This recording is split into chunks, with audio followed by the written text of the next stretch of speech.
Hey there. Today we're talking about those mean words, the words that cut into your heart like a knife. So drop me an emoji for how you feel when your child says mean words to you, like, I hate you. You're the worst mom ever. I wish you weren't my mom. And there's all kinds of other things, right? They always seem to know how to get you right where your buttons are, right in your heart. So if you feel those words deep down in your heart and you have found yourself hiding in a corner and just crying your eyes out or wanting to crawl back into bed or having the floor swallow you up, today's video is for you. If we haven't met yet, my name is Melissa Corkum, and I'm a parent coach bringing you brain-based solutions to challenging behaviors so that you can laugh more and yell less. I blog at thecorkboardonline.com and co-host the Adoption Connection podcast. For those of you watching on YouTube or Instagram TV, you're invited to join the conversation and ask all the questions you want about challenging behaviors in my free Facebook group at thecorkboardonline.com/Facebook. That's the quickest way for you to get there. And we would love to have you join that conversation. Okay, back to the mean words. Okay, first of all, I know this is hard, but I want you to remember that those mean outbursts, those words, are the externalization and incorrect verbalization of your child's own inner experience. So think back to like babyhood. And some of you haven't had your kids since infants, but just think about the babies you've interacted with, right? When they have an internal experience, like they're hungry or they're tired or their tummy hurts, what do? They cry, right? They don't have the skills to communicate appropriately or properly what's going on inside of them. So they just use the only skill they know how.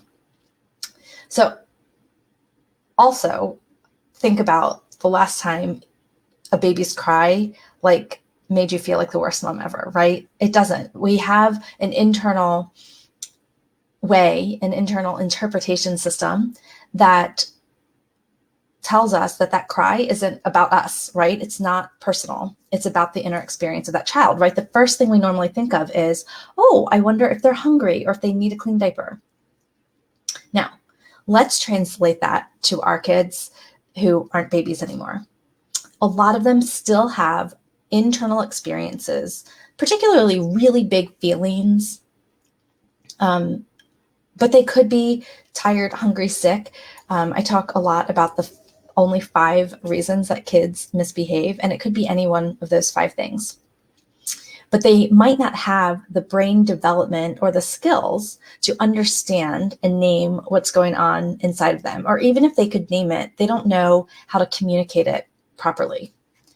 So sometimes the mean words that your kids are spewing at you are just your kids crying because they don't have the words to attach to what's really going on internally. It just so happens that their big kid crying, those mean words, we do have attached a meaning to that. That's not just like, it doesn't make us go, oh, baby, are you hungry, tired, thirsty, sick, right? It makes us think, oh, they're such a nasty kid, or, why are they so disrespectful? How come they only treat me this way, right? There's a value associated to them that's the part that twists our hearts.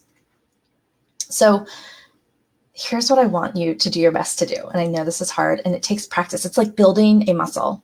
I want you to ignore the actual words coming out of your child's mouth. And I want you to notice the other things that might be going on in their environment or the other cues that their body is sending you outside of those words. If we focus on the actual words, we are going to stay triggered with our own big feelings and our own sense of failure, and our thinking brain, our adulting brain, is going to become pretty useless. So I want you to think instead of their mean words as more like they're crying, and then get curious, right? Notice other things, the timing of the day, could they be hungry? Think about other things that might be going on. Think about their internal story. Could they be feeling sad or angry or disappointed or scared? Then, as Brian Post encourages us all, I want you to ignore that behavior, but don't ignore your child. A lot of times when we go to ignore behavior, we also ignore the child, right? We say, go away until you can start acting properly. I don't need to hear this behavior. So here's an example of what it means to ignore the behavior, but not ignore the child. So imagine it's like 4 p.m. and your child's melting down over some kind of schoolwork assignment. Maybe it's homework, maybe it's leftover from the virtual school day.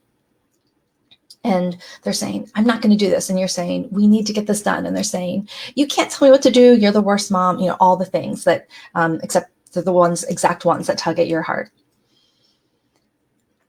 But I want you to think, 4 p.m., maybe it's been a while since they've had a snack or a drink, or lunch even. Maybe they haven't had anything to eat since lunch. And you realize, oh, maybe they're really hungry. They're grumpy. They're hangry, right? And so instead of, if they say, I hate you. You can't make me do this schoolwork. Instead of saying, I'm your boss, don't talk to me like that, you could say, wow, you seem pretty grumpy. I wonder if you'd like a protein bar or a spoonful of peanut butter or whatever is a snack that your child would go for and has high fat or high protein. Like I mentioned before, there are only 5 reasons that kids misbehave. One of the ways they misbehave is by spewing mean words. I go over exactly what those 5 things are and what you can do about them in the second video of my free parenting masterclass called Parenting with the Brain in Mind. And that is free in my Facebook group. Again, you can get there. The quickest way to get there is thecorkboardonline.com/Facebook. I would love for you to come and check that out. And again, if you want to know what those 5 reasons that kids misbehave are, that's the place to figure it out. If you're already in the Facebook group watching this live, then just head over to the Units tab and you'll see the second video in the parenting course listed there. Just in case no one has told you today, you are a good parent and you're doing good work, despite all those nasty things that your children might want you to try to believe. I'm glad to hang out with you, and I'll see you next time.